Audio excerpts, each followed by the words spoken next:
Reflection of light पर based important conceptual facts जानने की कोशिश करते हैं। दो फिगर दिए गए हैं, दोनों में ही एयर से मीडियम में लाइट आ रही है सेम एंगल ऑफ इंसिडेंस पर। बस एक मीडियम का रिफ्रैक्टिव इंडेक्स n1 है, दूसरे का n2 है। Angle of refraction r1 r2 दिया गया है।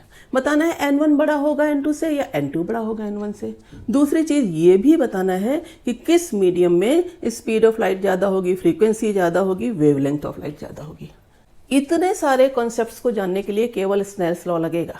और स्नेल्स लॉ के और कितने फॉर्म याद हैं, जैसे refractive index of medium with respect to air equal to sine i upon sine r होता है।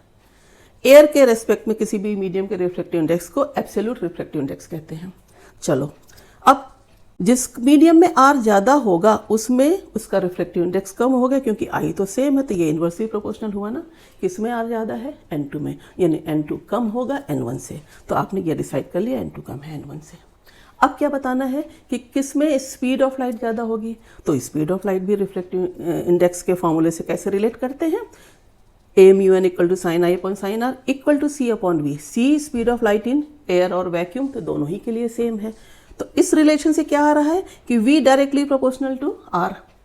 जिसमें r ज़्यादा है, एंगल ऑफ रिफ्लेक्शन ज़्यादा है, उसमें v ज़्यादा है, r ज़्यादा है n2 में, तो n2 में v ज़्यादा हो गया। देखो v2 ग्रेटर देन v1 हो गया। अब आती है बात फ्रीक्वेंसी। याद रख लो, फ्रीक्वेंसी चेंज नहीं होती, फ्रीक्वेंसी दोनों मीडियम में सेम रहेगी, क्योंकि frequency characteristic property of light wave है। रही बात वेवलेंथ के, तो c equal to n lambda, v equal to f lambda, ये होता है ना। v equal to f lambda होती है वेलोसिटी, फ्रीक्वेंसी और वेवलेंथ का रिलेशन। v ज़्यादा, फ्रीक्वेंसी कांस्टेंट, तो लैम्डा भी ज़्यादा। वही आपने निकाल दिया कि लैम्डा भी ज़्यादा होगा सेकेंड मीडियम में with respect to first medium.